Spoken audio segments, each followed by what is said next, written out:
김하연 어린이가 기도해 주겠습니다. 하나님 감사합니다. 오늘도 우리 유초동부 이렇게 모여 예배드리게 해주셔서 감사합니다. 우리가 코로나 때문에 못 모이는데 믿음이 사라지지 않게 해주세요.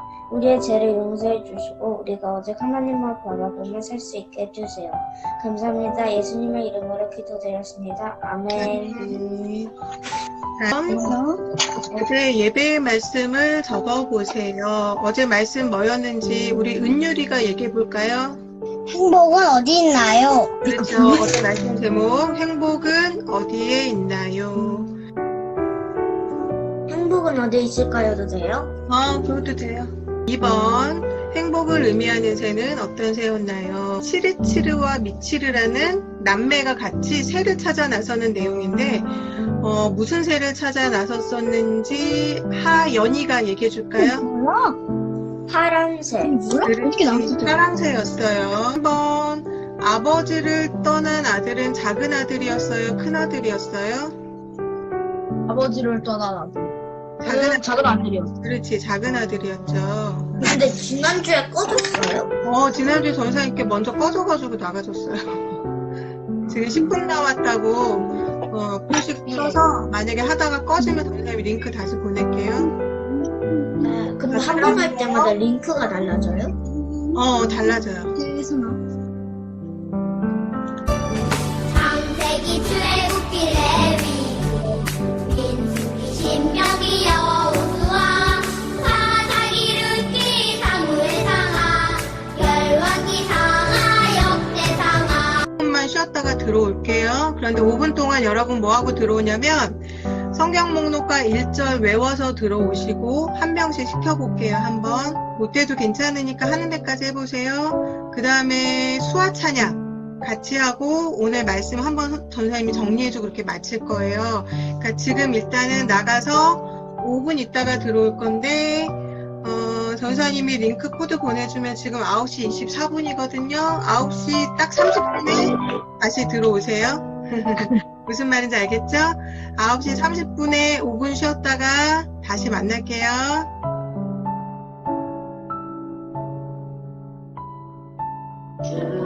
하나는 나왔어. 엄마 왜 여기 이렇게 써놨어? 이걸 왜 위에다가? 이게 그냥 밖에다 써놓지. 민수기 신명기 여호수아 사사기 룻기 사무엘상하 열왕기 상하 역대상하. 출애굽기 레위기 민수기 신명기 여호수아 사사기 룻기 사무엘상하 열왕기 상하 역대상하. 출애굽기 레위기 민수기 신명기 여호수아 사사기 룻기 사무엘상하 열왕기 상하 역대상하. 출애굽기 레위기 민수기 신명기 여호수아 사사기 룻기 사무엘상하 열왕기 상하 역대상하. 민수기 신명기 여호수아 사사기 룻기 사무엘상하 열왕 상하 역대상하. 잘했어요. 시작. 창세기 출애굽기 레위기 민수기 신명기 여호수아 사사기 룻기 사무엘상하 열왕기 상하 역대상하. 너무 잘한다. 은비우진이 엄청 잘한다. 우리 효원이도 할 수 있어. 화이팅!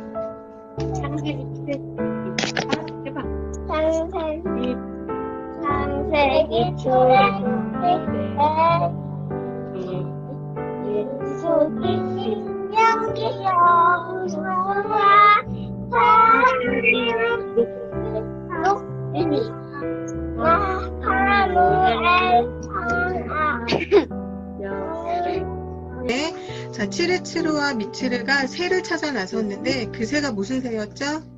파란색. 그렇죠. 파랑새였어요. 파랑새는 행복을 의미해요. 그래서 치르치르와 미치르 남매가 행복을 찾아서 떠나는 그런 내용이었어요. 그런데 나중에 열심히 새를 찾았는데 새를 집에 가져오면은 새가 색이 바뀌어 버리는 거예요. 그래서 또 찾으러 가서 또 찾아오면 다시 색이 또 바뀌는 거지. 나중에 집에 와서 보니까 그 파랑새가 어디에 있었어요? 자기 집에. 그치, 자기 집에 있었어요. 방에 있었어요. 이 말은 무슨 말이냐면 우리가 행복해지기 위해서 다른 거를 막 찾지만은 행복은 어디에 있느냐? 가까운 데 있다라고 이야기하는 거예요. 그러면은 자, 우리는 행복을 찾아서 밖에서 다른 거를 막 찾죠. 우리 안에 행복은 누구 안에 있을 때 행복해요, 우리는? 하나님이 안에 그렇죠. 있어요. 하나님 안에, 예수님 안에 있을 때 우리는 행복해요. 자, 그래서 3절에 3번에 보니까 아들이 2명 있었는데 아버지가 이 2 아들에게 재산을 나눠줬는데 그 중에 한 아들이 아빠 재산을 가지고 도망을 갔어요. 우진이가 얘기해 볼 수 있을까? 우진아, 첫째 아들이 도망갔어요? 둘째 아들이 도망갔어요? 둘째. 그렇지. 둘째 아들이 아버지가 주인 재산을 가지고 아버지를 떠나서 도망갔어요. 자, 행복은 밖에 있었어요? 안에 있었어요? 그렇지. 안에 있었어요. 다른 거를 찾아야 돼요? 아니면 하나님 안으로 들어와야 돼요? 하나님 안으로. 자, 어제 예배 말씀 제목 뭐였는지 다 같이 한 번만 얘기해 볼게요. 시작. 행복은 어디에요? 어디에요?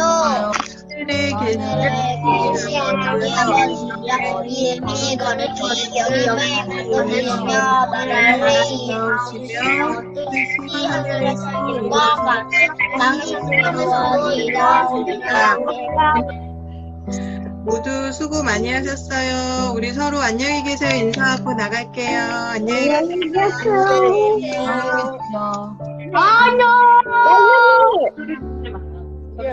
안녕히 계세요. 안녕히 가세요. 안녕히 가세요. 안녕. 안녕. 안녕. 안녕 이럴 것 같은데. 네, 뭐예요? 우리 집 해낸다.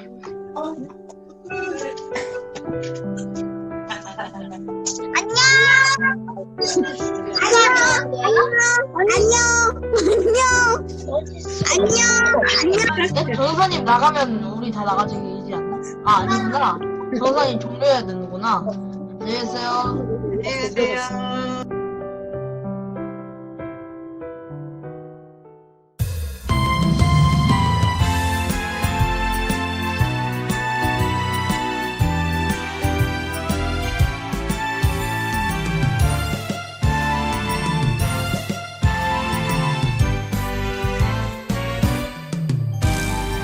복 있는 사람은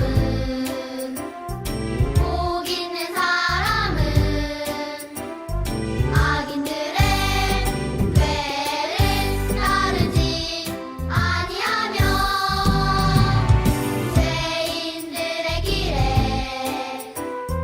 서지 아니하며 오만한 자들의 자리에 앉지 아니하고 우리 여호와의 이 시간 하나님께서 우리에게 주신 말씀은 누가복음 17장 1절에서 4절 그리고 마태복음 18장 21절에서 22절의 말씀 진짜 용서했나요? 입니다. 사막 한가운데에 작은 우물이 있었어요. 이 우물은 토비아스라는 사람의 우물이었어요. 이 지역은 비가 거의 내리지 않는 지역이어서 물 한 방울이 금처럼 정말로 귀했어요. 그런데 토비아스는 자신의 우물물을 마을 사람들 모두에게 기쁜 마음으로 마음껏 가져가도록 해주었어요. 필요한 만큼 언제든지 가져가세요. 어느 날 토비아스와 아들 줄리안이 엘제비르라는 종에게 우물을 맡기고 여행을 가게 되었어요. 토비아스는 엘제비르에게 이렇게 말했어요. 누구든지 필요한 사람들이 있거든 공짜로 가져가게 하여라. 그러나 엘제비르는 물을 떠가는 사람들이 고마워하지 않는 것 같아서 감사하는 사람에게만 물을 주었어요. 얼마 후에는 자신에게 잘 보이는 사람에게만, 또 자신에게 아부하는 사람들에게만 물을 주었어요. 그러던 어느 날 주인의 아들이 돌아왔어요. 마을 주민들은 엘제비르에게 큰 벌을 내려야 한다라고 말했어요. 그리고 엘제비르에게는 물을 주지 말자라고까지 이야기를 했어요. 그러나 주인의 아들 줄리아는 만약 착한 사람들만 물을 마실 수 있다면 여러분 중에 누가 이 물을 마실 수 있을까요? 라고 물어보며 그를 용서해 주었어요. 그래서 다시 이 우물물은 모두가 마음껏 나누어 마실 수 있게 되었어요. 여러분, 용서가 무슨 뜻일까요? 국어사전에는 지은 죄나 잘못한 일에 대해서 꾸짖거나 벌하지 않고 덮어줌이라고 되어 있어요. 그런데 여러분, 용서는 말처럼 쉽지가 않잖아요. 나에게 잘못하거나 누명을 씌운 사람, 또 나를 괴롭힌 사람을 보면 오히려 화가 나요. 그렇다면 어떻게 하는 것이 진짜 용서일까요? 오늘 본문의 말씀을 한번 볼게요. 베드로가 예수님께 물었어요. 예수님, 형제가 제게 죄를 지으면 몇 번이나 용서해 주어야 합니까? 7번까지 용서하면 되겠습니까? 율법대로 한다면 잘못한 사람을 벌하는 것은 당연한 것이었지만 예수님께서 사랑하라고 하셨기 때문에 베드로는 7번 정도면 많이 용서해 주는 것이라고 생각을 했던 거예요. 그런데 예수님은 우리가 이해할 수 없는 말씀을 하셨어요. 만일 하루에 7번뿐 아니라 7번을 70번까지라도 내게 죄를 짓고 너에게 돌아와 내가 회개하노라 하거든 너는 용서하라. 하루에도 7번뿐만 아니라 7번을 70번까지나 용서해야 한다니 베드로와 사람들은 너무 깜짝 놀랐어요. 그런데 예수님이 말씀하시는 용서는 이것이 끝이 아니에요. 마태복음 5장 44절의 말씀을 보시면 나는 너희에게 이르노니 너희 원수를 사랑하며 너희를 박해하는 자를 위하여 기도하라 라고 하셨어요. 여러분, 예수님, 그건 불가능한 일이에요. 이렇게 말하고 싶지 않나요? 그러나 그건 사실이 아니에요. 예수님이 하나님께 죄인들을 위한 용서를 직접 구하셨어요. 사람들은 죄가 없으신 예수님을 침을 뱉고 또 채찍으로 때리기도 했어요. 십자가에 못 박아서 매달고 욕을 하면서 비웃기도 했어요. 그러나 하나님의 아들이신 예수님은 이 모든 고난을 다 참으셨어요. 그리고 이렇게 기도하셨어요. 아버지, 저들을 용서하여 주옵소서. 자기들이 하는 것을 알지 못함이니이다. 여러분, 용서는 하나님의 백성들이 보여야 할 참된 모습이에요. 예수님을 통해서 하나님의 용서를 배운 스데반 집사님은 그 용서를 직접 실천하셨어요. 스데반 집사님은 자신에게 돌을 던지면서 자기를 죽이려 하는 사람들을 위해서 기도하셨거든요. 주여, 이 죄를 저들에게 돌리지 마옵소서. 이렇게 스데반 집사님은 돌에 맞아 순교하면서까지 하나님의 용서를 실천한 사람이었어요. 여러분, 하나님의 용서는 불가능한 것이 아니에요. 예수님의 제자된 우리가 반드시 본받아서 실천해야 하는 것이에요. 예수님께서 가르쳐 주신 기도에도 우리가 우리에게 죄 지은 자를 사하여 준 것 같이 우리 죄를 사하여 주옵시고 라는 내용이 있잖아요.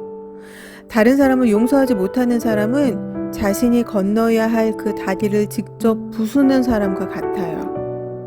하나님의 용서는 사랑을 통해서만이 가능한 거예요.